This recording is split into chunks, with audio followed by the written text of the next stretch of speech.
अस्सलाम वालेकुम। आप देख रहे हैं अलिफ शोबिज़ सीक्रेट्स। आज की इस इंटरेस्टिंग वीडियो में मैं बात करने जा रही हूँ शीमा किरमानी के बारे में। पाकिस्तान की बहादुर और बासलाहियत खातून शीमा किरमानी कौन हैं, इनकी फैमिली में कौन कौन है, इनके बारे में मुकम्मल डिटेल्स आज के इस वीडियो में जानेंगे।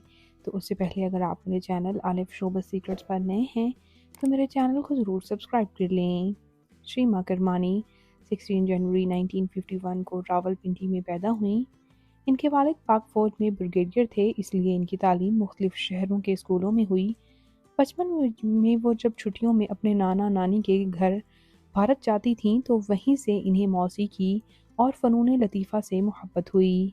सिर्फ 8 साल की उम्र में इन्होंने पियानो सीखना शुरू किया और 13 साल की उम्र में क्लासिकल डांस सीखने लगीं।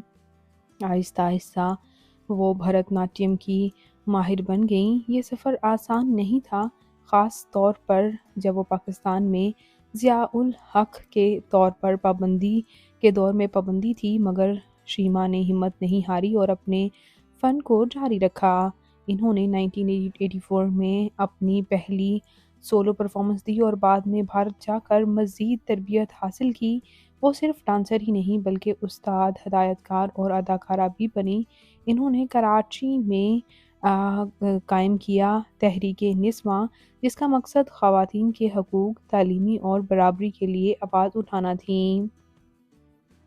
इन्होंने 2017 में शरीन ऑफ लाल शहबाज कलंदर पर दहशतगर्द हमला हुआ तो शीमा वहाँ भी पहुंची। धमाल करके दुनिया को ये पैगाम दिया कि फ़न और मोहब्बत को कोई ख़त्म नहीं कर सकता।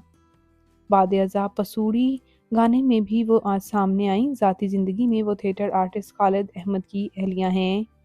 वो ख़ुद को एक मजबूत औरत और हकूक़ निस्वां की अलमदार समझती हैं और हमेशा ख़वातीन के लिए बेहतर ज़िंदगी की जद्दोजहद करती हैं। अपनी खिदमात के एतराफ़ में इन्हें बड़े अवार्ड भी मिले, जिनमें पाकिस्तान का आला एज़ाज़ प्राइड ऑफ परफॉर्मेंस अवार्ड भी शामिल है।